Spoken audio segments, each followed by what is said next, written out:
In the gleaming boardroom of Blackstone Industries, a seasoned marketing director was about to face her greatest professional challenge. What started as a routine contract negotiation took a shocking turn when they came face to face with corporate betrayal. Sarah Mitchell wasn't your typical mid-level employee. For 8 years, she had spent her life building unbreakable client relationships, known for her ability to turn handshake agreements into million-dollar partnerships. When she encountered Dylan Blackstone's ruthless restructuring plan that slashed her salary by 40%, she had no idea she was walking into a battle for the soul of the company. What began as a young CEO's attempt to prove himself would become a masterclass in earned versus inherited leadership. The halls of Blackstone Industries would never be the same after one woman's client list became the key to saving everything his father had built. Before we jump back in, tell us where you're tuning in from. And if this story touches you, make sure you're subscribed, because tomorrow I've saved something extra special for you. Sarah Mitchell's fingers moved across the contract pages with practiced precision, her pen marking the final revisions that would secure Blackstone Industries another 3 years with their most demanding client. Across the polished mahogany conference table, Rebecca Sterling leaned back in her chair, a satisfied smile playing at the corners of her mouth. "You know, Sarah," Rebecca said, her voice carrying the authority of someone who'd built a $50 million enterprise from nothing. Most account managers would have folded when I pushed back on the timeline requirements. Sarah looked up from the documents, her hazel eyes reflecting 8 years of hard-earned confidence. Most account managers haven't spent the last 5 years learning exactly how your operations team thinks, Rebecca. When you said the Q4 deliverables were non-negotiable, I knew you weren't bluffing. But I also knew our production team could make it work if we restructured the payment schedule. Exactly. Rebecca signed her name with a flourish. This is why I keep coming back to Blackstone. Not for the company, for you. The compliment settled warmly in Sarah's chest, but she deflected it with the professional grace that had become second nature. We're all part of the same team here. Speaking of which, she turned toward the conference room door where Katie Sullivan had been observing quietly from a chair against the wall. Katie, would you like to walk Ms. Sterling through the implementation timeline you've prepared? Katie's eyes widened slightly, but she gathered her materials with the eager efficiency that reminded Sarah of herself 8 years ago. The young woman had been Sarah's assistant for 6 months now, and this was her first time presenting to a major client. Sarah watched as Katie approached the table, her nervousness barely visible beneath her carefully maintained professional demeanor.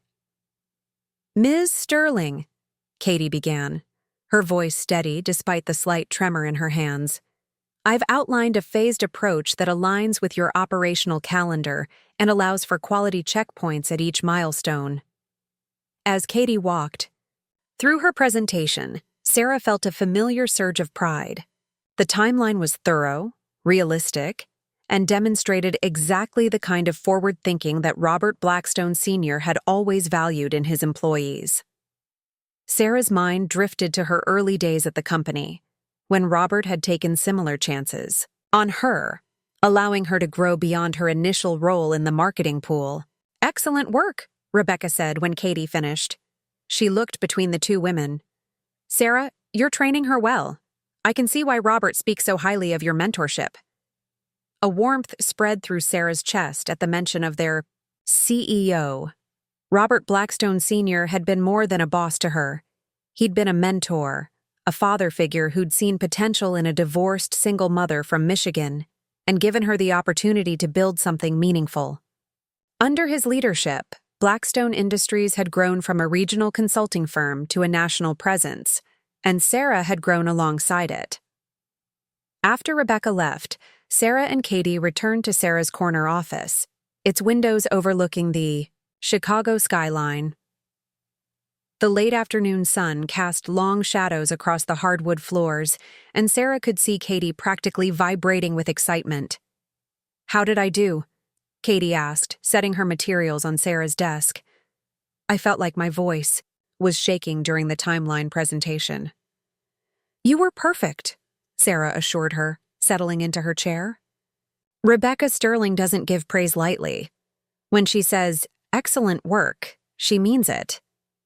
She paused, studying the young woman's eager face. "You know, when I started here, I was terrified of client meetings. I used to practice my presentations in the bathroom mirror." Katie laughed, some of the tension leaving her shoulders.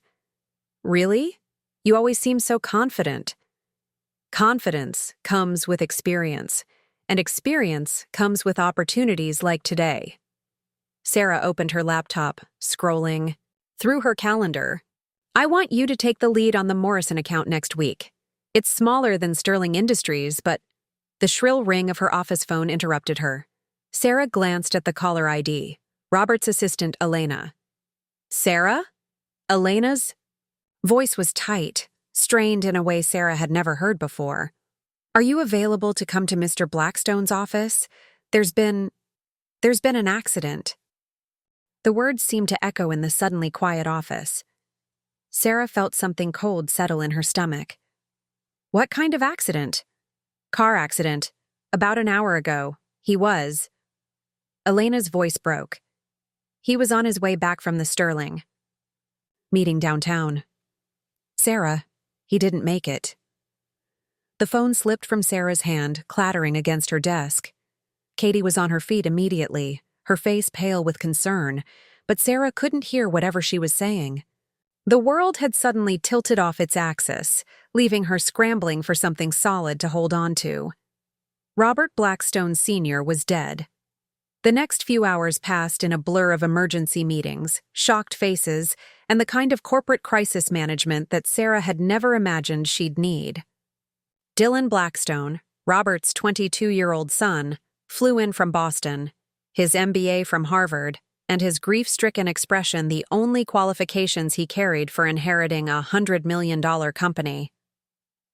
3 days later, Sarah stood in the third pew of St. Matthew's Cathedral, watching Dylan deliver his father's eulogy. The young man looked lost in his expensive black suit, his voice barely carrying to the back of the packed church. Robert had been beloved by his employees, his clients, his community. The funeral was standing room only, a testament to the life he'd built and the relationships he'd cultivated. "My father taught me that leadership isn't about the title on your business card," Dylan said, his hands gripping the podium. "It's about the trust you earn and the legacy you leave behind." Sarah found herself remembering her first performance review, sitting across from Robert in his office as he explained why he was promoting her from the marketing pool to account management. "I don't care about your degree or where you came from," he'd said. "I care about results, and I care about character.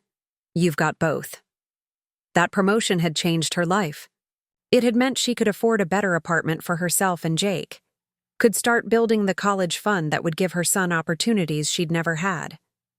Robert had seen something in her when others had seen only a divorced single mother, struggling to make ends meet. Now, as she watched his son fumble through memories that sounded rehearsed rather than felt, Sarah wondered if Dylan possessed even an ounce of his father's instinct for people. The young man's eyes swept the congregation, lingering on employees Sarah knew he'd barely spoken to in his rare visits to the office. When his gaze met hers, she saw something that made her stomach tighten, a mixture of grief and determination that felt more like a challenge than an acknowledgement. After the service, employees gathered in small groups on the cathedral steps, speaking in hushed tones about the future of the company. Sarah stood slightly apart, watching Dylan accept condolences with the awkward formality of someone who'd been taught proper etiquette, but had never learned to connect with people. Amanda Walsh, the HR director, approached Sarah with the same worried expression she'd worn since the accident. "How are you holding up?"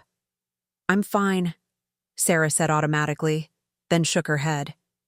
"No, that's not true.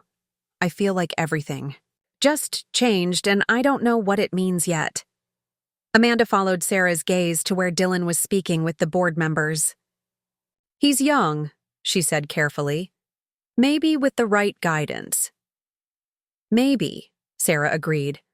But something in Dylan's posture, the way he held himself apart from his father's employees, the way he seemed to be studying them rather than mourning with them, left her with a growing sense of unease.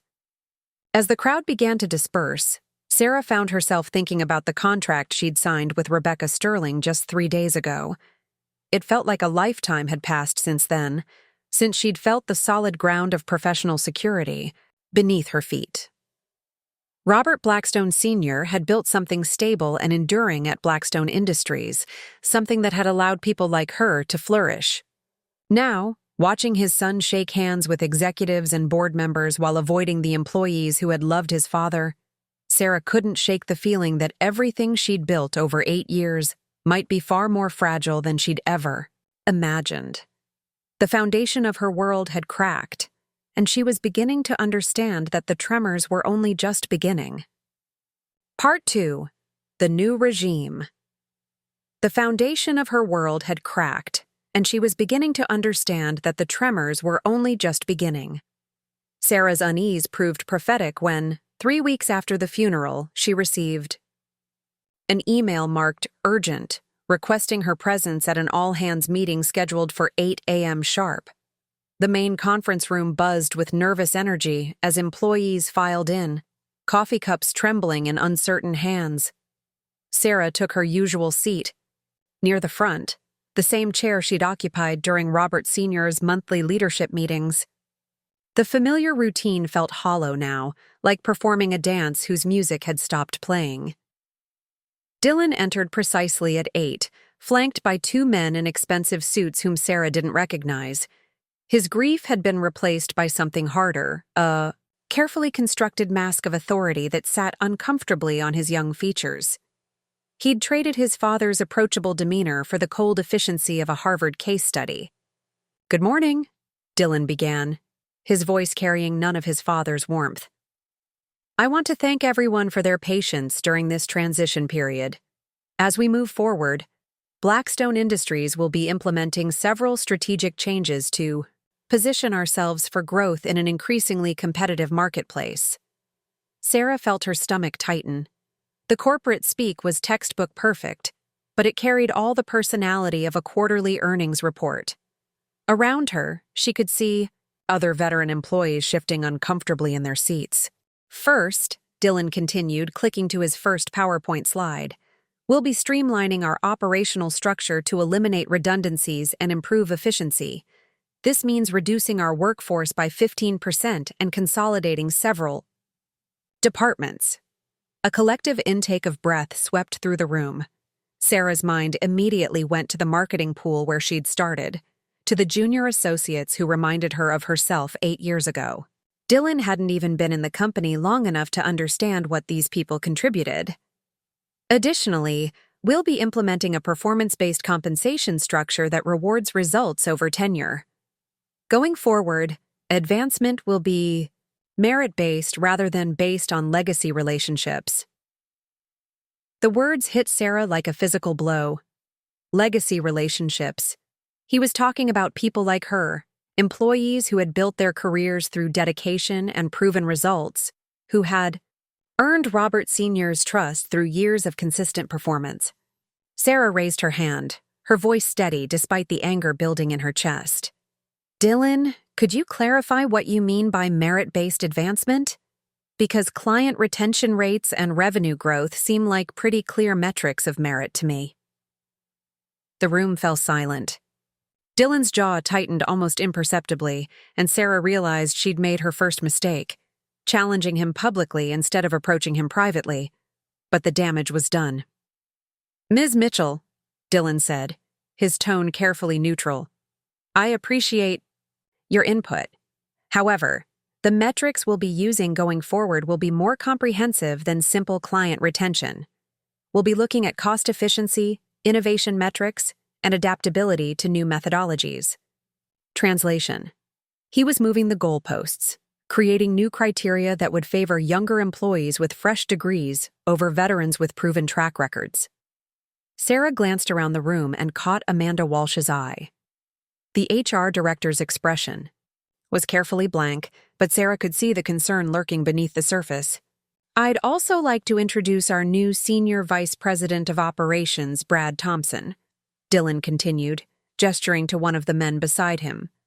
"Brad will be leading our transition committee and working closely with me to implement these changes." Sarah's blood ran cold. Brad Thompson had started at Blackstone around the same time she had, but while she'd focused on building genuine client relationships, Brad had specialized in office politics and strategic networking. He was competent enough, but he'd always struck her as someone who would sacrifice anything, or anyone, for personal advancement. Brad stepped forward with a smile that didn't reach his eyes. "Thank you, Dylan. I'm excited to be working directly with our leadership team to modernize Blackstone Industries. We'll be forming a transition committee to oversee these changes, and I'll be selecting team members based on their alignment with our new vision." The message was clear. Loyalty to Dylan would be rewarded, while loyalty to Robert Sr.'s memory would be punished. Sarah watched as several younger employees nodded enthusiastically, while the veterans sat in stunned silence. After the meeting, Sarah lingered in the conference room as employees filed out in small groups, their conversations hushed and worried. Amanda Walsh approached her with the cautious expression of someone navigating a minefield. "Coffee?" Amanda suggested quietly. They walked to Amanda's office in silence, both understanding that casual conversation had become dangerous. Amanda closed the door and turned on her desk radio, a paranoid precaution that would have seemed ridiculous 3 weeks ago. "He's targeting the senior staff," Amanda said without preamble. "I've seen the preliminary restructuring plans. Marketing, sales, operations. Anyone who worked closely with Robert is being classified as legacy overhead." Sarah sank into the chair across from Amanda's desk, the full weight of the situation settling on her shoulders. "He thinks we're threats." "You especially," Amanda confirmed. "Sarah, you have to understand. Dylan spent his entire life in his father's shadow. Every board meeting, every company event, people talked about Robert's judgment, Robert's vision, Robert's ability to spot talent, and the talent he spotted most often was you." The irony was bitter. Sarah's success under Robert Sr. had made her a target under his son. She thought about Katie, about the younger employees who looked up to her, about the clients who trusted her judgment.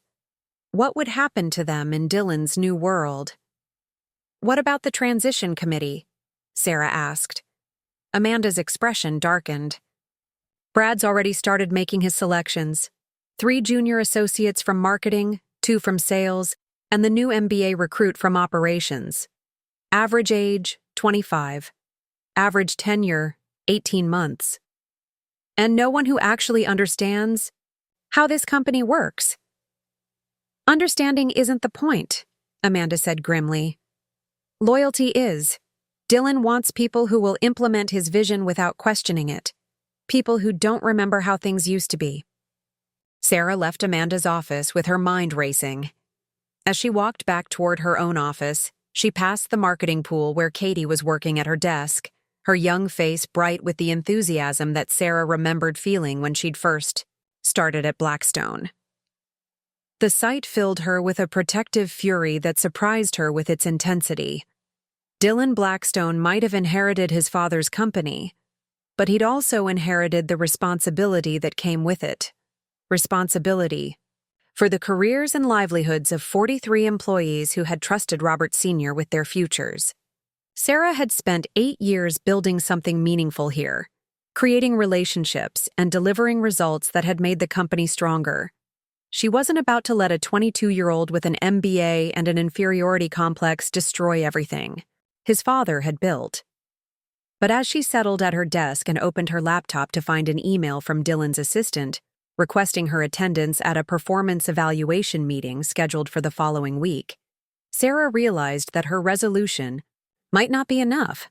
Dylan wasn't just changing the company. He was systematically dismantling the foundation that had allowed people like her to succeed. The war for Blackstone Industries had begun, and Sarah was beginning to understand that she might be fighting for more than just her job. The first blow came exactly 1 week later, delivered with the clinical precision of a corporate executioner.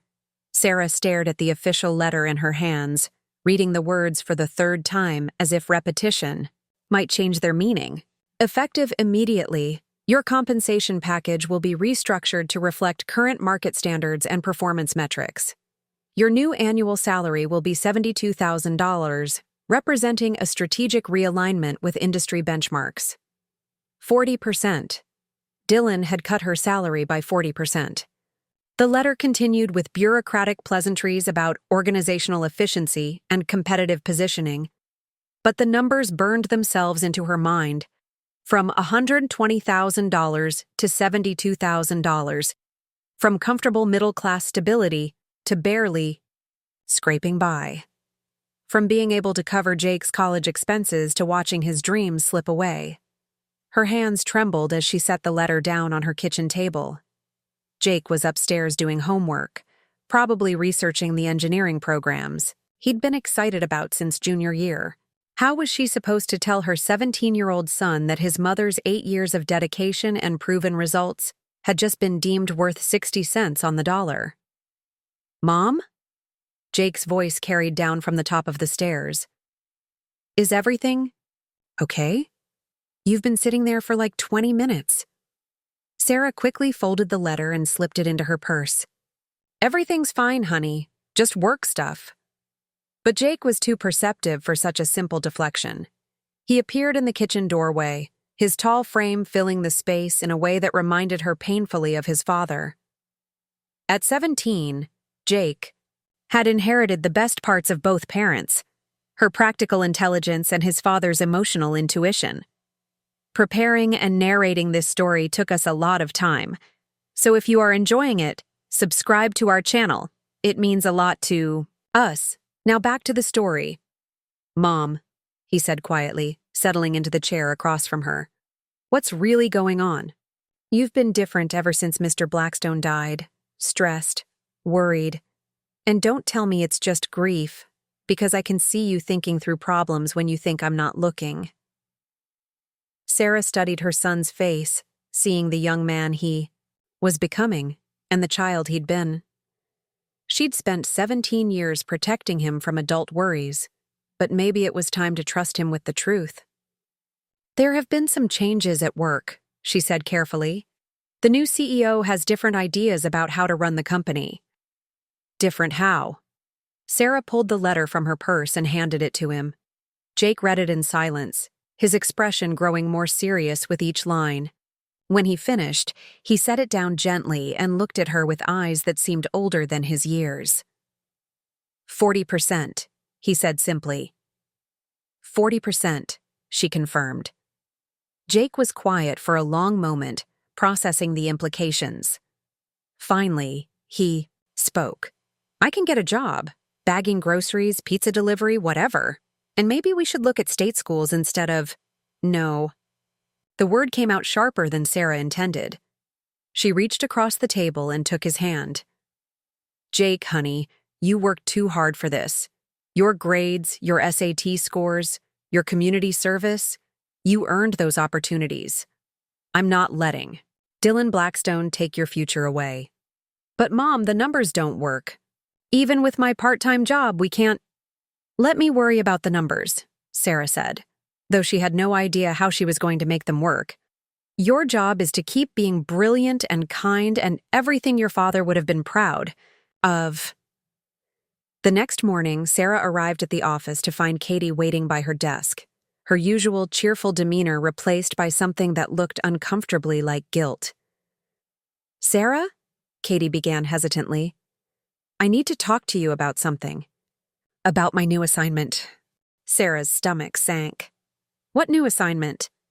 "Dylan called me into his office yesterday afternoon.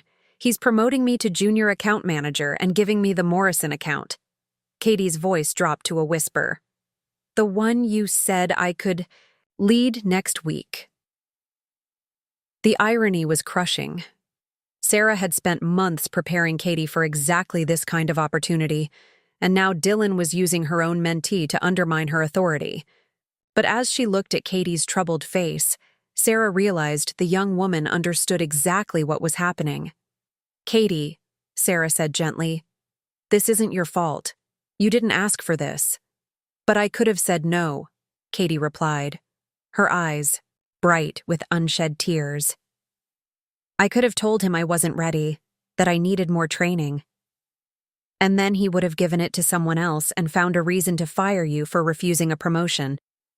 Sarah kept her voice steady, professional. "You did the right thing. Take the opportunity and learn everything you can. I feel like I'm betraying you." Sarah felt a surge of fierce protectiveness for the young woman who reminded her so much of herself at that age. "You're not betraying anyone. You're surviving. And that's exactly what you should do." But even as she said the words, Sarah felt something hardening inside her chest. Dylan wasn't just cutting salaries and redistributing accounts. He was systematically destroying the mentorship culture that Robert Sr. had built. He was forcing people to choose between loyalty and survival, knowing that survival would win every time. The final blow came at 11 o'clock, when Amanda Walsh appeared at her door with an expression that mixed sympathy with professional necessity. "Sarah, I need to inform you that several of your accounts are being redistributed, effective immediately. You'll be handling the Henderson Group and the Midwest regional contracts, while your other clients will be transitioning to new account managers." Sarah felt the blood drain from her face. The Henderson Group was Blackstone's smallest client, worth maybe $50,000 annually. Midwest Regional was a maintenance contract that required no creativity or relationship building. Dylan was essentially demoting her from senior account manager to junior associate, stripping away every client relationship she'd spent years building. "What about Sterling Industries?" she asked, though she already knew the answer. "Being transitioned to Brad Thompson's team," Amanda said quietly. "I'm sorry, Sarah. I pushed back as hard as I could, but Dylan had made his decision, and nothing Amanda said was going to change it." Sarah nodded, accepting the inevitable with the same grace she'd learned to apply to every other disappointment in her life. After Amanda left, Sarah sat alone in her office, looking out at the Chicago skyline that had once seemed full of possibility. 8 years of work, 8 years of relationship building and client satisfaction and revenue growth, reduced to 2 minor accounts that a recent graduate could handle. She thought about Rebecca Sterling, who had specifically requested Sarah as her account manager. She thought about the dozens of clients who trusted her judgment and relied on her expertise. Dylan was gambling all of those relationships on his assumption that account management was interchangeable, that clients cared more about cost savings than relationship continuity. It was a bet that might just destroy everything his father had built. And for the first time since Robert Sr.'s death, Sarah found herself wondering if that might not be the worst possible outcome. After all, if Dylan Blackstone was determined to burn down his father's legacy, maybe it was time for someone to document exactly how the fire had started. Sarah's resolution crystallized over the following weeks as the company's divisions became increasingly apparent.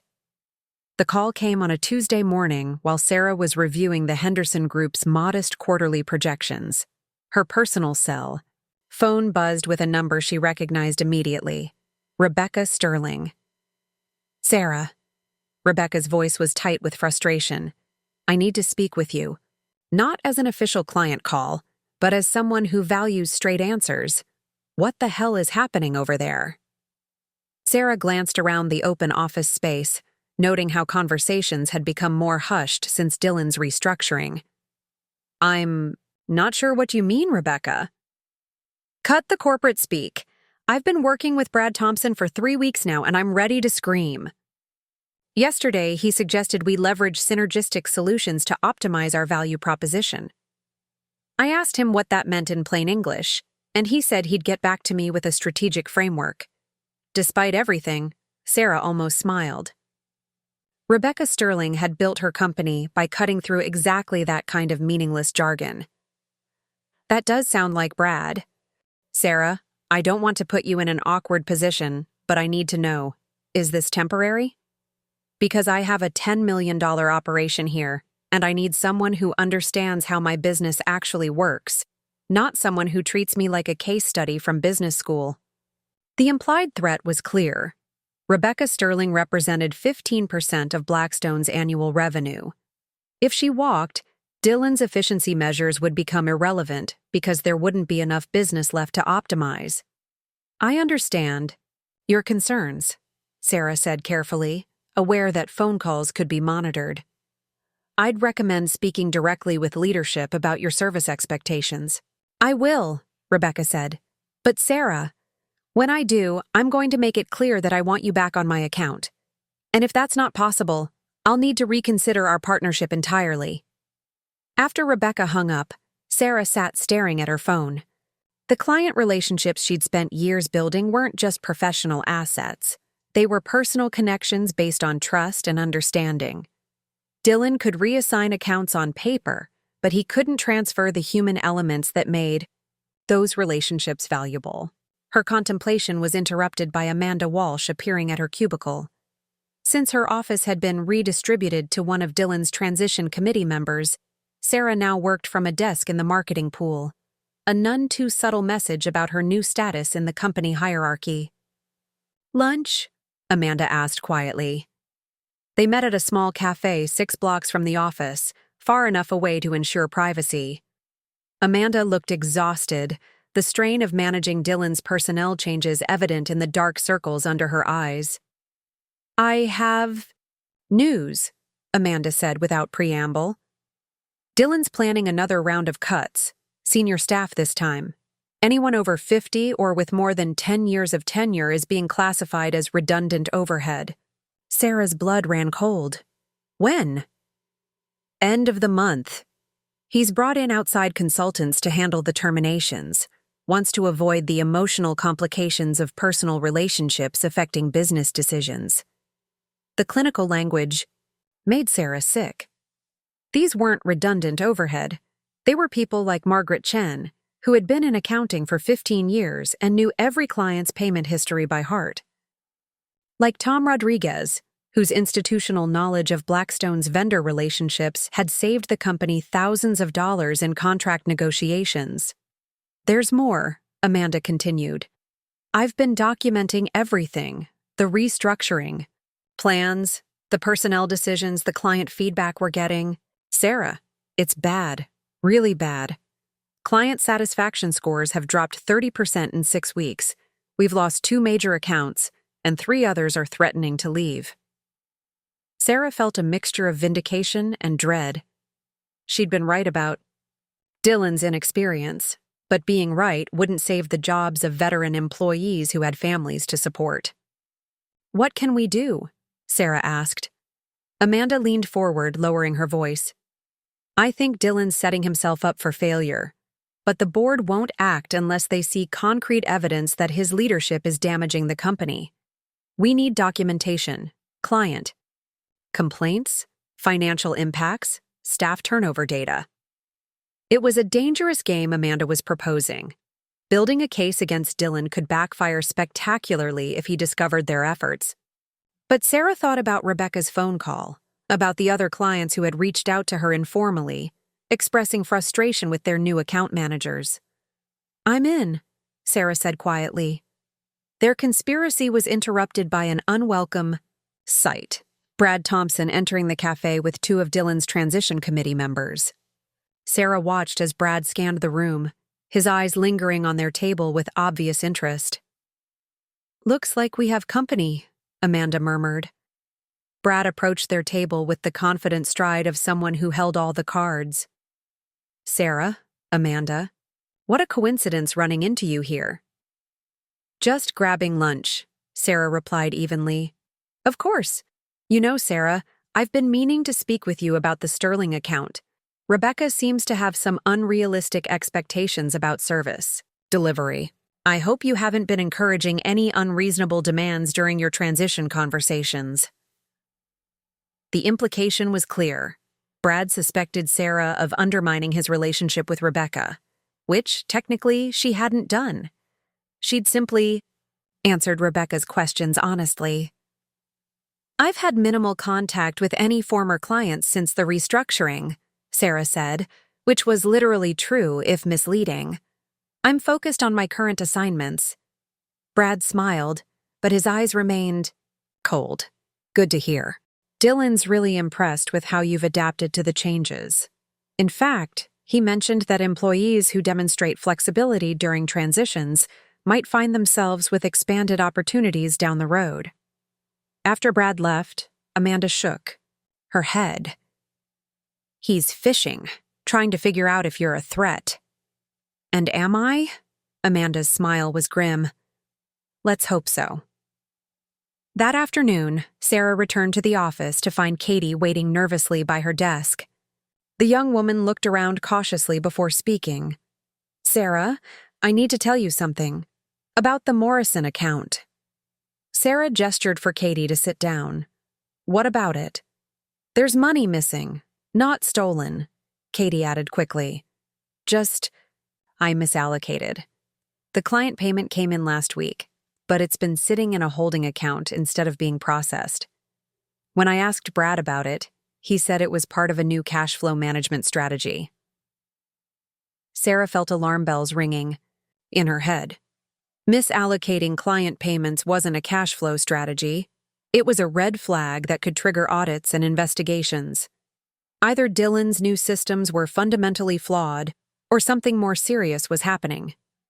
"How much money?" Sarah asked. $200,000. And Katie, she leaned closer. "I don't think it's an accident. I think someone's trying to make the books look better for Dylan's quarterly report by delaying expense recognition." Sarah stared at Katie, seeing the intelligence and integrity that reminded her why she'd invested so much time in mentoring the young woman. This was exactly the kind of information Amanda needed to build their case, but it was also the kind of information that could destroy Katie's career if Dylan discovered she'd shared it. "Katie," Sarah said carefully, "you need to be very careful about what you've just told me, and you need to decide whether you trust me enough to help me do something about it." Katie's answer was immediate. "I trust you. What do you need me to do?" Over the next 2 weeks, the financial irregularities Katie had discovered proved to be just the tip of the iceberg. What had started as misallocated client payments had evolved into a pattern of creative accounting that made Sarah's stomach churn. Dylan's pressure to show immediate results had led to increasingly desperate measures to manipulate the quarterly numbers. The breaking point came on a gray Thursday morning when Amanda burst into the marketing pool, her face pale with a mixture of anger and fear. "We have a problem," she announced quietly to Sarah. "A big one." They met in the supply closet, the only place in the office they were certain wasn't monitored by Dylan's new security measures. Amanda pulled out her tablet, showing Sarah a series of emails she'd intercepted through her HR system access. "Sterling Industries payment," Amanda whispered. $2 million that should have been processed last month. It's been sitting in an offshore holding account, while Brad and Dylan figure out how to classify it as deferred revenue to push their quarterly numbers into the next fiscal period. Sarah felt the blood drain from her face. That's not deferred revenue. That's completed work. Rebecca's been using our services for 2 months. Exactly. It's fraudulent accounting, and if the board finds out... Amanda's voice trailed off, but they both understood the implications. This wasn't just creative bookkeeping, it was the kind of financial manipulation that could trigger SEC investigations and destroy the company entirely. "There's more," Amanda continued, scrolling through the emails. "Katie's Morrison account payment isn't the only one. They've been playing shell games with at least 6 major client payments, moving money around to create the illusion of controlled cash flow." Sarah closed her eyes, seeing the full scope of Dylan's desperation. He wasn't just incompetent, he was dangerous. In his attempt to prove himself worthy of his father's legacy, he was destroying everything Robert Sr. had built. "Amanda, we have to report this." To who? Dylan controls the board communications. Brad has been feeding them carefully edited financial reports that make everything look stable. Amanda's frustration was evident. The only way the board will listen is if clients start complaining directly to them. As if summoned by their conversation, Sarah's phone buzzed with Rebecca Sterling's number. Sarah. Rebecca's voice was ice cold. I just received a very interesting call from my accounting department. Apparently, Blackstone hasn't processed our payment from 6 weeks ago. When I called Brad Thompson to ask about it, he gave me some nonsense about processing delays and system upgrades. I want a straight answer, and I want it now. Sarah glanced at Amanda, who nodded grimly. This was the moment they'd been dreading and hoping for simultaneously. Rebecca, I think you need to speak directly with the board of directors about this issue. The board? Sarah, what the hell is going on over there? I can't say more over the phone. But Rebecca, if I were you, I'd want written confirmation of any payment processing delays. And I'd want to understand exactly where my money has been for the past 6 weeks. After Rebecca hung up, Sarah knew they'd crossed a line. By encouraging a major client to escalate financial concerns to the board level, she'd essentially declared war on Dylan's leadership. There would be no going back now. The consequences came swiftly. Dylan called an emergency leadership meeting for that afternoon, his face darker than Sarah had ever seen it. The conference room felt like a tribunal as he stood at the head of the table, flanked by Brad and the outside consultants who had become his constant advisors. It has come to my attention, Dylan began, his voice deadly quiet, that someone in this company has been undermining client relationships and spreading misinformation about our financial management practices. Sarah felt every pair of eyes in the room turned toward her, but she kept her expression neutral. Around the table, she could see the fear in her colleagues' faces, the terror of employees who knew their jobs hung by threads that Dylan could cut at any moment. Rebecca Sterling called our board chairman this morning, Dylan continued, expressing concerns about payment processing that could have been resolved with a simple phone call to our accounting department. Instead, someone chose to escalate a routine administrative matter into a crisis of confidence.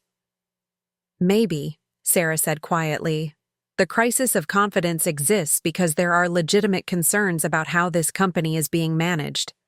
The room fell silent. Sarah could hear her own heartbeat as Dylan's face flushed with anger. Ms. Mitchell, are you suggesting that there are problems with my leadership? I'm suggesting that when a $2 million client payment sits unprocessed, for 6 weeks, clients have every right to be concerned. And when veteran employees are terminated while serious operational issues go unaddressed, maybe the focus should be on fixing problems rather than finding scapegoats. Brad leaned forward, his expression predatory. Sarah, you're clearly upset about the recent organizational changes. But spreading paranoia among our clients isn't the way to address your personal concerns. This isn't paranoia, Sarah shot back. This is about fiduciary responsibility, about treating client relationships with the respect they deserve. Dylan stood abruptly, his composure finally cracking. Enough. Ms. Mitchell, you're clearly struggling to adapt to our new operational structure. I think it would be best if you took some time to reconsider your future with this company. Are you firing me? I'm suggesting you think very carefully about whether your attitude aligns with Blackstone's new direction. Sarah gathered her materials and stood, feeling the weight of every gaze in the room. As she reached the door, she turned back to face Dylan. You know what your father would have said about this conversation? He would have said that when you're more worried about protecting your authority than protecting your clients, you've already lost both. The words hung in the air as Sarah left the conference room, knowing she'd probably just ended her career at Blackstone Industries. But as she walked back to her desk, she found Katie waiting with a manila folder in her hands. I printed everything, Katie whispered. Every email, every payment delay, every irregularity I could find. If you're going to fight this, You'll need evidence. Sarah took the folder, feeling its weight as both opportunity and responsibility. Dylan had just made his biggest mistake. He'd given her nothing left to lose. And Sarah Mitchell with nothing to lose was a very dangerous opponent indeed. The folder Katie had given her felt heavier each day as Sarah watched Blackstone Industries spiral toward what seemed like inevitable collapse. The exodus began the following Monday. First, Peterson Manufacturing terminated their contract, citing concerns about service consistency and financial transparency. Then, Midwest Regional pulled out, followed by two smaller clients who had been with Blackstone since Robert Sr.'s early days. By Wednesday, Dylan was facing the loss of nearly 30% of the company's revenue. Sarah watched the carnage from her kitchen table, where she'd been working since Dylan had suggested she take time to reconsider her future. The irony wasn't lost on her. For the first time in 8 years, she had a front-row seat to Blackstone's operations without actually being part of them. The call from Amanda came at 7 a.m, her voice tight with barely controlled panic. "Emergency board meeting," Amanda whispered. "Dylan's been summoned to explain the client defections and the financial irregularities. Sarah, I think this is it." "What do you mean?" "I mean, the board is finally asking the right questions, and Dylan doesn't have good answers." Sarah felt a complex mixture of vindication and dread. She'd wanted Dylan to be held accountable, but she'd also hoped he might find a way to save the company his father had built. Now it seemed like both Dylan and Blackstone Industries might be heading for destruction. The second call came 2 hours later, from an unexpected source. "Ms. Mitchell?" The voice was formal, professional. "This is James Crawford, chairman of Blackstone's board of directors. I wonder if you might have time to meet with me this afternoon." Sarah's pulse quickened.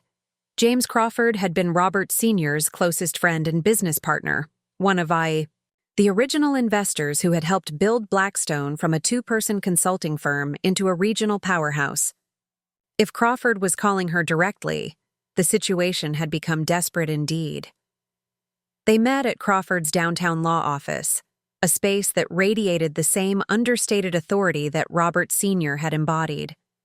Crawford was in his 70s, with silver hair and sharp eyes that had seen decades of business crises. "Sarah," he began without preamble, "I need to understand what's been happening at Blackstone, and I need you to be completely honest with me, regardless of any loyalty you might feel toward the company or the Blackstone family." Sarah took a breath, thinking about the folder of evidence sitting in her car. "Mr. Crawford, I think Dylan is in over his head. The financial manipulations, the client relations disasters, the systematic dismantling of everything that made Blackstone successful, it's not sustainable." Crawford nodded grimly. "I was afraid you'd say that. Rebecca Sterling called me personally yesterday. She's known me for 15 years, and she's never seen her so angry. She said Dylan's people have been playing games with her money while giving her runaround about service delivery." "It's worse than that," Sarah said, and found herself telling Crawford everything: the misallocated payments, the fraudulent accounting, the offshore holding accounts that Katie had discovered. Crawford listened in silence, his expression growing darker with each revelation. "How long has this been going on?" he asked finally. "Since Dylan took over." "Maybe longer. Some of these systems were put in place during the transition period." Sarah hesitated, then decided to risk everything. "Mr. Crawford, I have documentation, email trails, financial records, client complaint summaries. If you need evidence." Crawford held up a hand. "Sarah, I need you to understand something. Robert left 51% of the company to Dylan, but the board still has fiduciary responsibility to the other shareholders and to the employees. If Dylan is engaging in fraudulent practices, we have options." "What kind of options?" "The kind that could remove him from operational control pending a full investigation." Crawford's voice was heavy with the weight of impending decisions. "But Sarah, That would leave us with a problem. We'd need someone who understands Blackstone's operations, who has the client relationships to steady the ship while we figure out a long-term solution. Sarah felt her breath catch. You're asking me to come back. I'm asking you to save the company Robert built. Before Sarah could respond, her phone rang. Jake's school number. She glanced at Crawford apologetically and answered. Mrs. Mitchell, this is Dr. Rodriguez from the guidance office. I have wonderful news about Jake's college applications. Sarah's world tilted as Dr. Rodriguez explained that Jake had been offered a full academic scholarship to Northwestern University's engineering program, contingent on character references from Sarah's current employer and proof of family financial stability. The scholarship committee needs the paperwork by Friday. Dr. Rodriguez continued. It's a wonderful opportunity. Full tuition, room and board, everything. Sarah hung up, staring at Crawford with the weight of impossible choices pressing down on her shoulders. Jake's future, everything she'd worked for, everything she'd sacrificed, hung in the balance. But the scholarship required employer references and financial documentation that she couldn't provide while unemployed. Good news? Crawford asked gently. My son, Sarah said slowly. Full scholarship to Northwestern. But I need current employment. Verification by Friday. Crawford was quiet for a long moment. Then he reached into his desk drawer and pulled out a formal letter on Blackstone letterhead. Sarah Mitchell, he read. Effective immediately. You are reinstated as Senior Director of Client Relations, reporting directly to the Board of Directors. Your annual compensation will be $150,000, reflecting your expanded responsibilities during this transitional period. Sarah stared at the letter, then at Crawford. You had this prepared already. I had hope, Crawford admitted. Sarah, I won't lie to you. Coming back now means walking into a war zone. Dylan won't accept this quietly, and there are people in the company who've sided with him. It won't be easy. Sarah thought about Jake, about his dreams of becoming an engineer, about the scholarship that could change his life. She thought about Katie and Amanda and the other employees whose futures hung in the balance. And she thought about Robert Sr., who had believed in her when no one else would. But there was one more call she needed to make first. Rebecca, Sarah said when Sterling answered. It's Sarah Mitchell. I wanted you to know that I'll be back at Blackstone on Monday as Senior Director of Client Relations. Thank God. Rebecca's relief was audible. Sarah, I've been offered contracts with 3 other firms since this mess started. I was planning to accept one of them, but if you're back... I'm back, Sarah confirmed. And Rebecca? I promise you that Blackstone's client relationships are going to be my absolute priority. After she hung up, Crawford smiled for the first time since the meeting began. One client saved. How many more can you bring back? Sarah thought about the folder in her car, about the evidence of Dylan's failures and the relationships she'd spent 8 years building. For the first time in weeks, she felt something she'd almost forgotten. Hope. Give me a week, she said, and ask me that question again. Sarah's return to Blackstone Industries on Monday morning felt like stepping into a battlefield where the smoke hadn't yet cleared. The office buzzed with nervous energy as word spread that she was back. Not as the demoted marketing coordinator Dylan had tried to make her, but as Senior Director of Client Relations, reporting directly to the board. She'd barely settled into her new office, ironically the same corner office she'd occupied before Dylan's purge, when the intercom crackled with Dylan's voice. Ms. Mitchell, please report to my office immediately. Sarah gathered the folder Katie had given her, along with the formal reinstatement letter from Crawford, and walked the familiar path to the executive suite. Dylan's assistant gestured toward the closed door with an expression that mixed sympathy with morbid curiosity. Dylan was standing with his back to the door, staring out at the Chicago skyline. His shoulders were rigid with tension, and when he turned to face her, Sarah saw something she hadn't expected. Vulnerability mixed with the anger she'd anticipated. Close the door, he said quietly. Sarah complied, then took the seat across from his desk without being invited. The power dynamic had shifted, and they both knew it. "I suppose congratulations are in order," Dylan said, his voice carefully controlled. Senior Director of Client Relations. Quite a promotion for someone who was essentially terminated last week. "I was never terminated," Sarah replied evenly.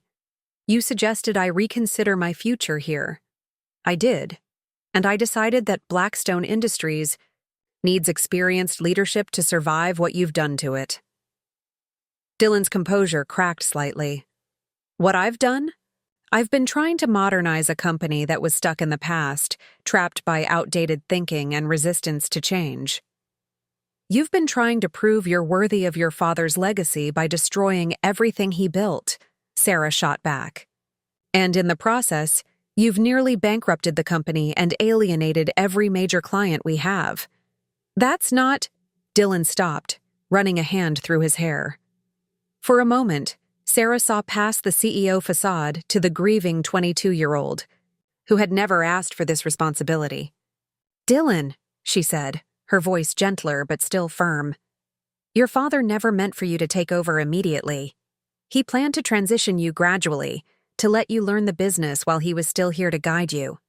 His death forced you into a role you weren't prepared for."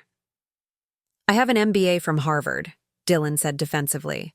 "I graduated summa cum laude. I understand business principles." "Understanding principles and managing people are two different things." Sarah opened the folder and spread several documents across his desk. "Here's what your business principles have accomplished in 2 months. Dylan's face grew pale as he scanned the papers: client termination letters, financial irregularities reports, employee resignation notices. The documentation was damning, a comprehensive record of systematic failure. 6 major clients lost, Sarah continued relentlessly. 8 veteran employees terminated or resigned. $2 million in misallocated funds. Client satisfaction ratings down 40%. Dylan, at this rate, Blackstone Industries will be bankrupt within 6 months. I was trying to cut costs, improve efficiency. You were trying to prove you could do better than your father. But you can't lead a company by cutting away everything that made it successful and replacing it with corporate buzzwords and fear. Dylan slumped in his chair, the fight going out of him. You don't understand the pressure I'm under.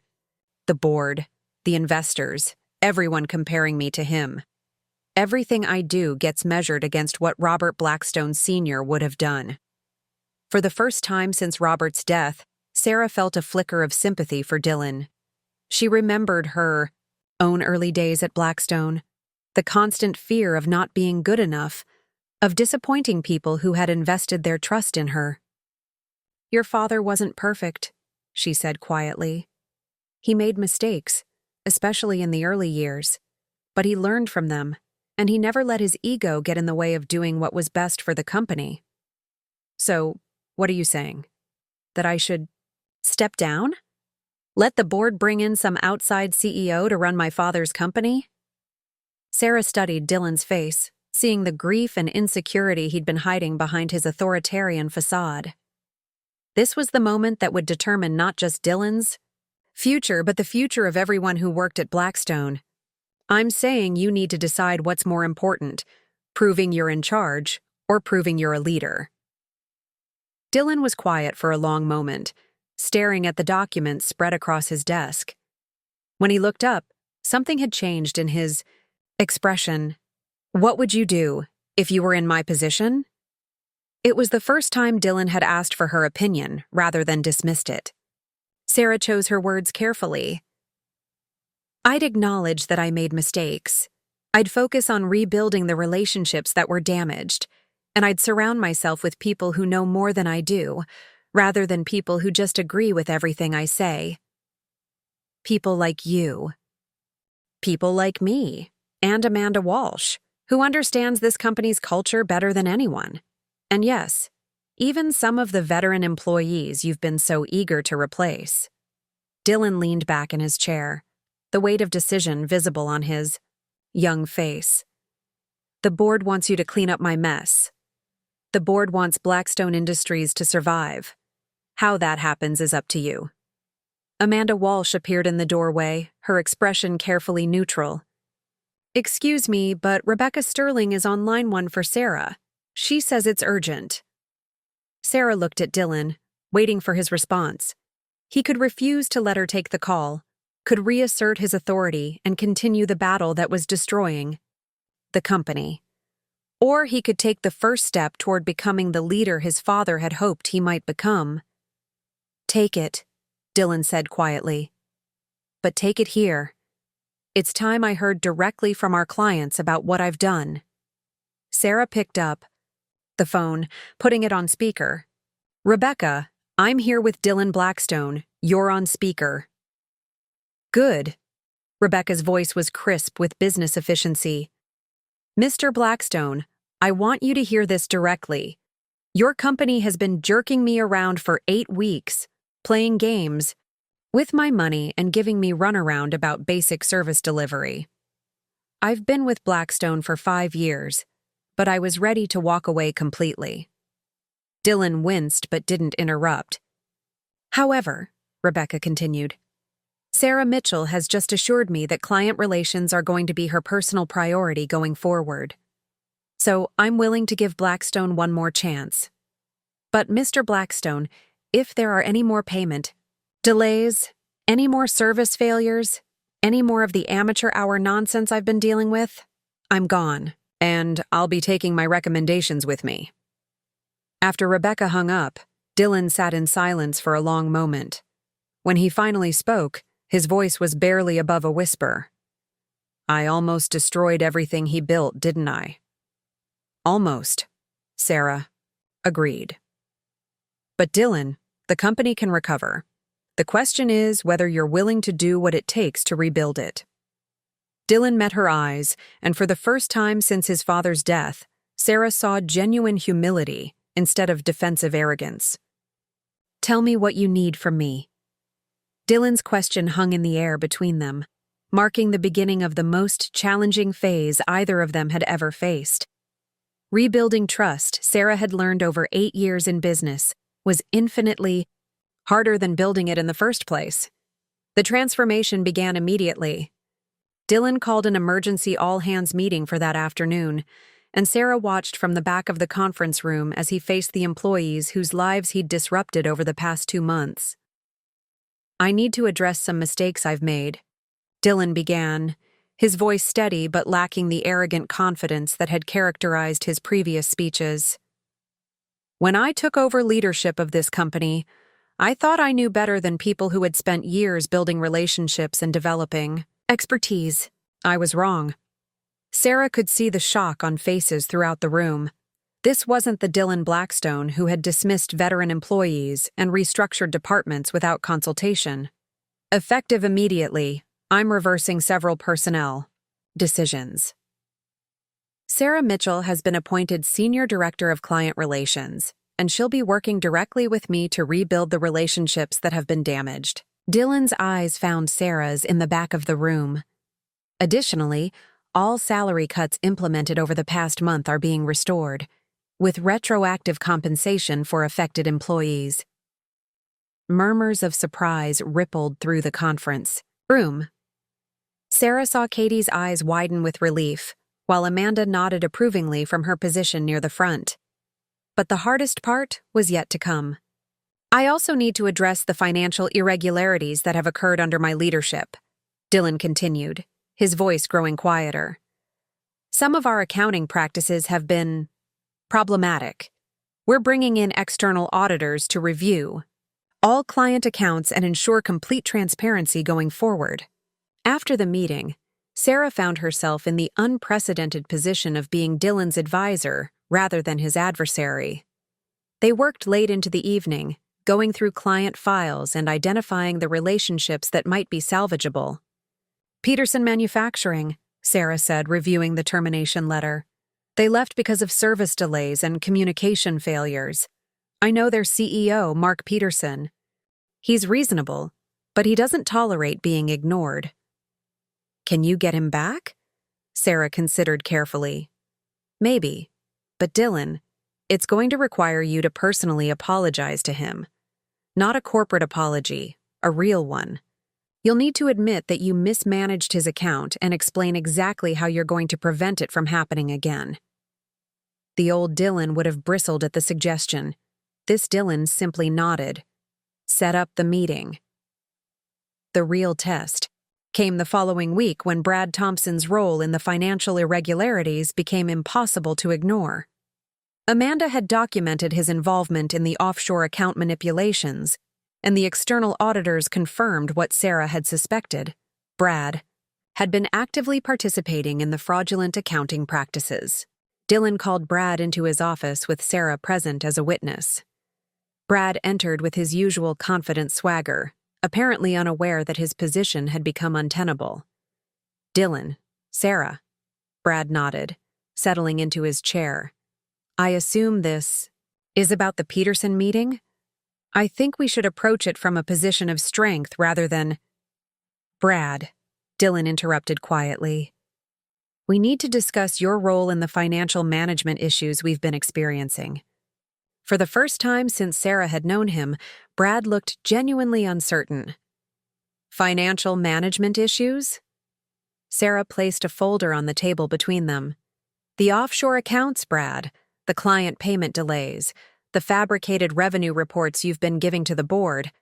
Brad's facade cracked, revealing the desperation beneath. Dylan, everything I did was to protect the company's interests during a difficult transition period. The board was asking questions, and we needed time to stabilize the numbers. We needed to tell the truth, Dylan said firmly. Brad, you're terminated immediately. Security will escort you out, and legal will be in touch about potential criminal charges. After Brad left, Dylan slumped in his chair, exhausted by the confrontation. How many more mistakes do I have to fix?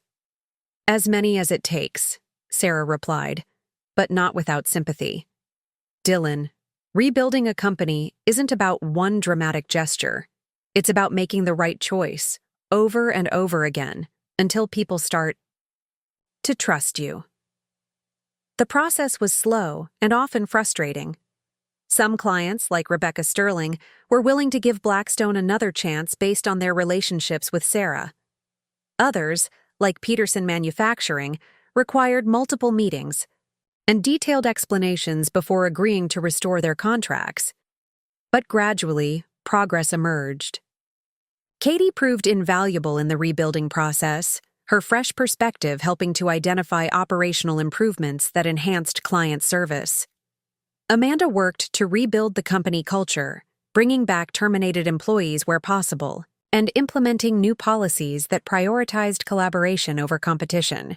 The turning point came when they received an unexpected visit from Robert Blackstone Sr.'s former assistant, Elena, who had left the company shortly after Dylan's restructuring began. I heard through the grapevine that things were changing, Elena said, sitting across from Dylan and Sarah in the conference room. I wondered if you might be interested in having someone who understands how Mr. Blackstone Sr. ran things. Dylan's face showed a mixture of hope and uncertainty. Elena, I know I handled the transition poorly. If you're willing to come back, I'd like to learn from the mistakes I made. Elena studied Dylan for a long moment. Mr. Blackstone Jr., your father always said that leadership wasn't about being the smartest person in the room. It was about being smart enough to listen to the people who knew more than you did. I'm learning that lesson, Dylan replied. Sometimes the hard way. 3 months after Sarah's return, Blackstone Industries had stabilized. Client retention was improving, employee morale was recovering, and the financial irregularities had been resolved through full disclosure and remediation. Dylan had evolved from an insecure autocrat into someone who was beginning to understand what leadership actually meant. But Sarah knew the real test was yet to come. Stability was one thing, growth was another, and, for Blackstone Industries to truly honor Robert Sr.'s legacy, They would need to prove they could build something stronger than what had been nearly destroyed. The opportunity to prove themselves would come sooner than any of them expected, in the form of a contract that could secure the company's future or expose the fragility of everything they'd worked to rebuild. As Sarah reviewed the preliminary proposal that had arrived that morning, she realized that all their efforts at rebuilding trust and repairing relationships were about to face the ultimate test. The real work was just beginning. The proposal that had arrived that Tuesday morning represented everything Blackstone Industries had been working toward, and everything they could still lose. Meridian Corporation, Sarah announced, placing the thick document on Dylan's desk. Fortune 500. They're looking for a comprehensive marketing and client relations overhaul for their entire Midwest division. Contract value, $12 million. Over 3 years. Dylan whistled low. That's nearly 20% of our annual revenue. More than that, Sarah continued, settling into the chair across from him. Meridian's CEO is Catherine Walsh, no relation to our Amanda. She's built that company from a regional distributor into a national powerhouse, and she doesn't make decisions lightly. If we win this contract, every major corporation in the region will take notice. If we blow it, we don't have a second chance to prove we've turned things around, Dylan finished grimly. Sarah nodded. Dylan, I need you to understand something. Catherine Walsh is exactly the kind of executive who would have worked with your father. She values relationships, proven results, and long-term thinking over flashy presentations and empty promises. This isn't about impressing her with Harvard, MBA buzzwords. What is it about? Trust, competence, and proving that Blackstone Industries can deliver on what we promise. Sarah paused, studying Dylan's face. Are you ready for that kind of scrutiny? Over the next 2 weeks, Sarah and Dylan worked more closely than they ever had, preparing for what they both knew was the most important pitch in the company's recent history. Dylan surprised Sarah with his willingness to learn, asking detailed questions about client psychology and relationship management that showed he was finally beginning to understand what his father had always known. Catherine Walsh started her company 25 years ago, Sarah explained, reviewing their research. She's been through 3 recessions, multiple industry upheavals, and 2 major acquisitions. She's not easily impressed, but she respects people who understand the fundamentals of business relationships. What fundamentals? Deliver what you promise, communicate clearly and honestly, and never, ever treat a client relationship as expendable. Sarah looked at Dylan seriously. Dylan, if we get this contract, it won't be because of clever marketing or impressive credentials. It'll be because Catherine Walsh believes we can be trusted with something that matters to her. The preparation paid off in an unexpected way. As Dylan immersed himself in understanding Meridian's actual business needs, rather than simply trying to impress them, Sarah began to see glimpses of the leader he might become. He asked intelligent questions, listened carefully to answers, and gradually developed an approach that emphasized substance over style. But their partnership faced its first real test when they learned that they wouldn't be presenting alone. I just got off the phone with Catherine Walsh's assistant, Amanda announced, appearing in Sarah's office with a concerned expression. The presentation has been expanded. Meridian wants to meet with the entire leadership team, Dylan, you, and representatives from every department that would be involved in their account. Sarah felt her stomach tighten. How many people? 7, including Katie, since she'd be handling the day-to-day account management. Dylan appeared in the doorway, having overheard the conversation. Is that a problem? It could be, Sarah admitted. Dylan, Catherine Walsh isn't just evaluating our capabilities. She's evaluating our team dynamics, our communication patterns, and our ability to work together under pressure. If she senses any tension or uncertainty, she'll go with one of our competitors, Dylan finished. Sarah, I know I haven't always been easy to work with. If the team doesn't trust me yet, they're starting to, Sarah interrupted. But, Dylan, this presentation will be different from anything you've done before. Catherine Walsh will ask hard questions, and she'll expect honest answers from everyone in the room. You can't control the narrative the way you're used to. The night before the presentation, Sarah found herself staying late at the office, reviewing notes and trying to anticipate every possible scenario. She was surprised when Jake appeared, in the doorway of her office, carrying takeout from their favorite Thai restaurant. "Mom," he said, settling into the chair across from her desk, "you've been working 16-hour days for 2 weeks. When was the last time you ate something that wasn't vending machine coffee?" Sarah smiled, accepting the container of pad thai gratefully. "How did you get past security?" "Elena recognized me and buzzed me up. She said you'd been here since 6 this morning." Jake studied her face with the perceptiveness that still surprised her. "This is a big deal, isn't it?" "The biggest," Sarah confirmed. "Jake, tomorrow's presentation could determine the future of this company. And honestly, I'm terrified we're not ready. But you've been preparing for weeks." "We have, but preparation only goes so far. At some point, you have to trust that you've done everything you can and hope it's enough." Sarah paused, looking at her son who was weeks away from starting college. "Speaking of which, how are your Northwestern preparations going?" Jake's face lit up with excitement that reminded Sarah why all the stress and uncertainty were worthwhile. "Great. I registered for classes yesterday, and I think I'm going to love the engineering program. Mom, I know how hard you've worked to make this possible." "You earned it, Jake. Every bit of it." "We earned it," he corrected gently. "You and me, together." The presentation the next morning began at 9 sharp in Meridian Corporation's downtown headquarters. Catherine Walsh was exactly what Sarah had expected, a woman in her 60s with silver hair, sharp eyes, and the kind of presence that commanded immediate respect. She was flanked by her CFO, her head of operations, and 2 vice presidents who took notes throughout the meeting.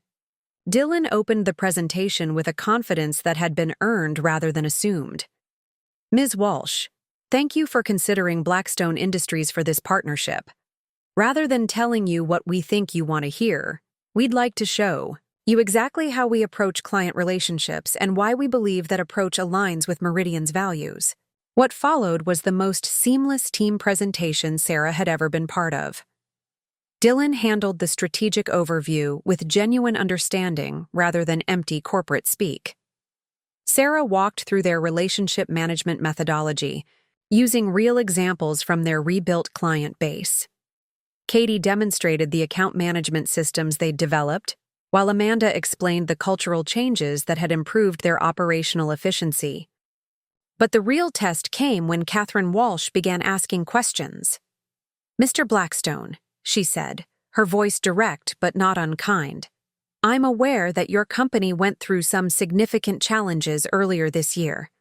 How do I know that the stability you're projecting today is genuine rather than temporary?" Dylan didn't flinch. "Ms. Walsh, you're right to be concerned. I made serious mistakes when I first took over leadership of this company. I prioritized efficiency over relationships, and I nearly destroyed everything my father built."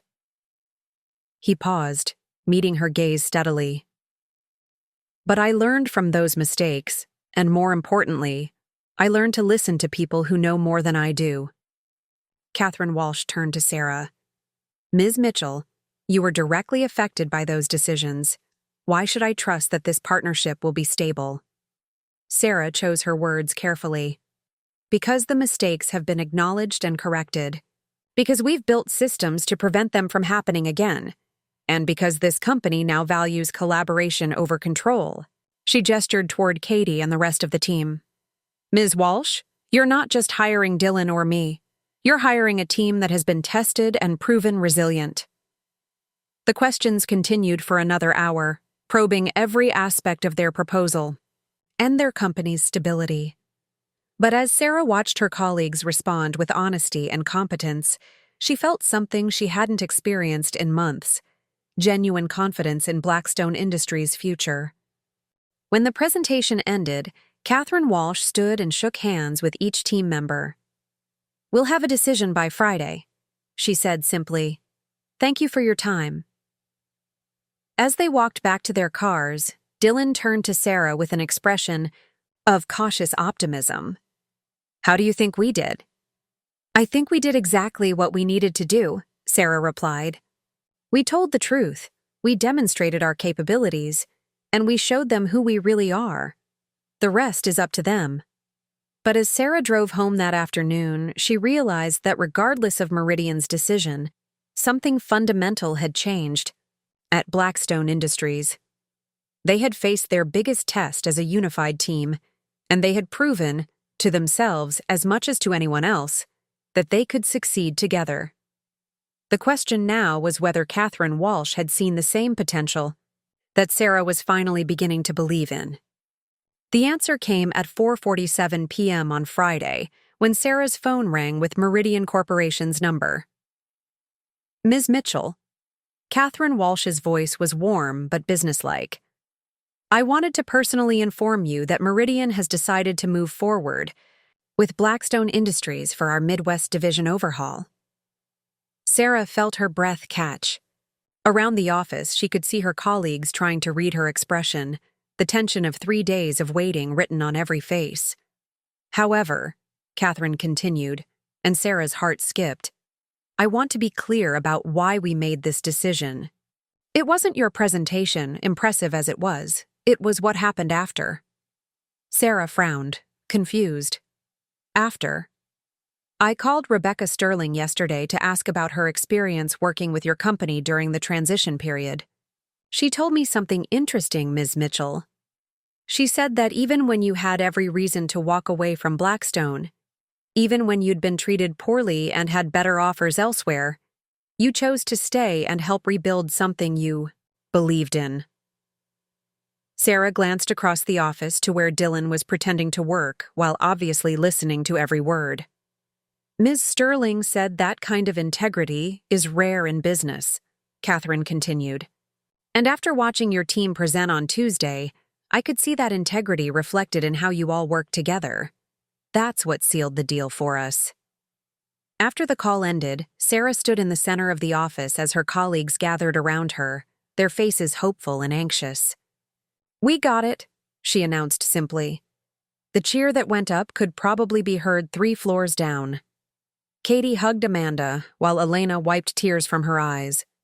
Dylan stood slightly apart from the celebration, his expression a mixture of relief and something deeper, gratitude perhaps, or maybe just the recognition of how close they'd all come to losing everything.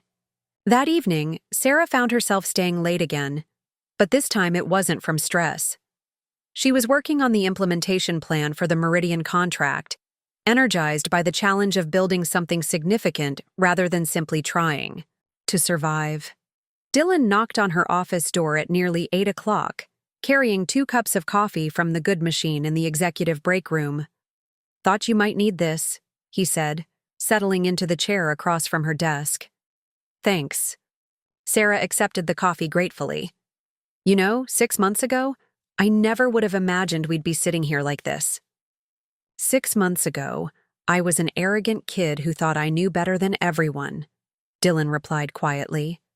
"Sarah, I need to say something I should have said months ago. I'm sorry.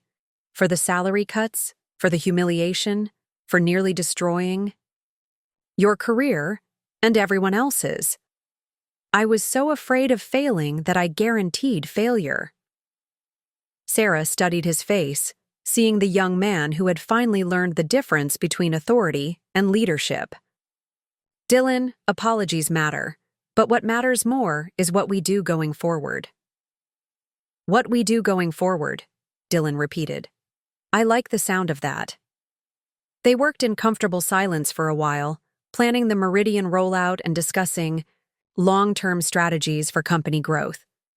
It struck Sarah that this was the first time she'd ever had a truly collaborative conversation with Dylan. No power struggles, no hidden agendas, just 2 professionals working toward a common goal. "Sarah," Dylan said eventually, "I've been thinking about something. The board wants to formalize our leadership structure, and I want to propose something to them. Sarah looked up from her notes, curious. Co-CEO structure. You handle client relations, strategic partnerships, and external growth. I handle operations, financial planning, and internal development. Equal authority, shared responsibility. Sarah felt a flutter of surprise and something that might have been excitement. Dylan, that's a significant change. It's the right change. This company works best when we're working together, not when one person is trying to control everything. Dylan paused. Besides, I've learned that the best leaders surround themselves with people who complement their weaknesses, not people who reinforce their strengths. Before Sarah could respond, her phone buzzed with a text from Jake. Mom, just got my dorm assignment. Room 247 in the engineering quad. Can't wait to show you the campus next week. Sarah smiled, thinking about how much had changed since that terrible day when she'd had to tell Jake his college plans might be in jeopardy. Now, not only was his future secure, but her own had evolved in ways she'd never imagined possible. Dylan, she said finally, I think that's an excellent proposal to present to the board. 3 weeks later, Sarah stood in the same conference room where Dylan had first announced his disastrous restructuring plans. But this time, the atmosphere was entirely different. The room buzzed with positive energy as the team reviewed their success metrics from the first quarter of the rebuilding effort.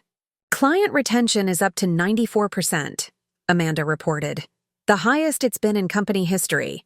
Employee satisfaction surveys show significant improvement across all departments, and we've received 3 major contract inquiries based on word-of-mouth referrals.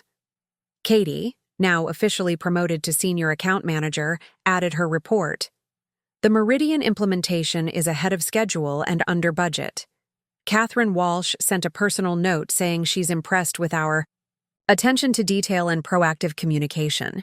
Dylan, sitting beside Sarah at the head of the table, smiled with genuine pride.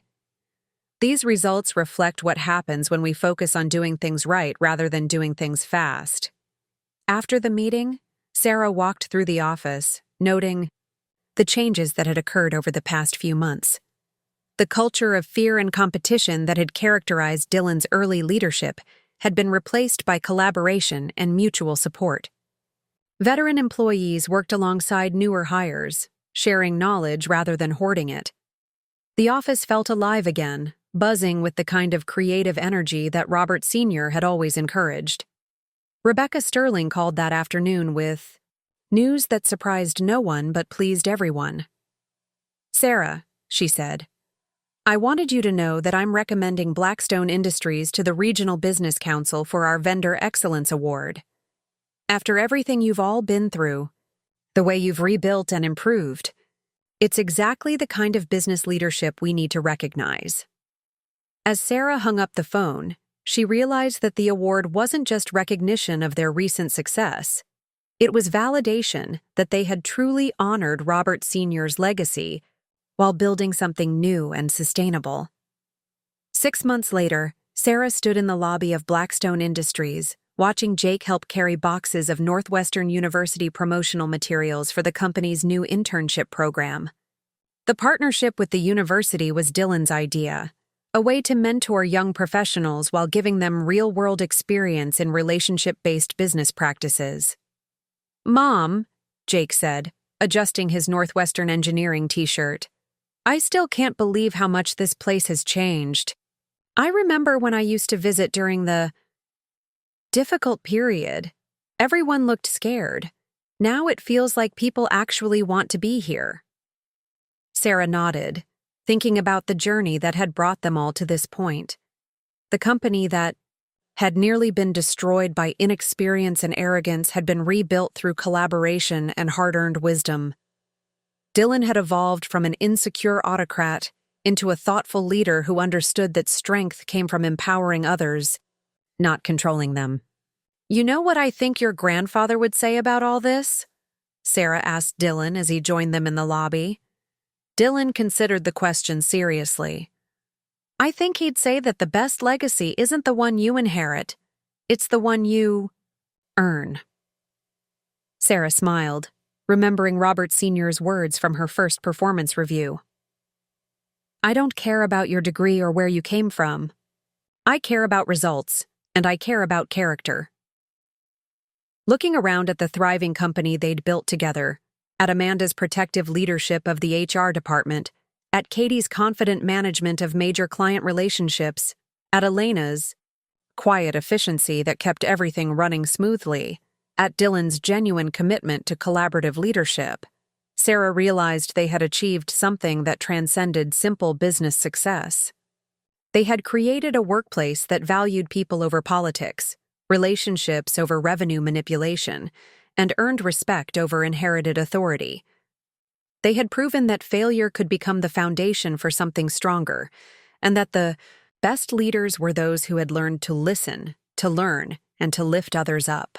The foundation that had cracked on the day Robert Blackstone Sr. died had been rebuilt with stronger materials and better architecture. And this time, Sarah knew, it would endure. Up next, you've got 2 more standout stories right on your screen. If this one hit the mark, you won't want to pass these up. Just click and check them out. And don't forget to subscribe and turn on the notification bell so you don't miss any upload from us.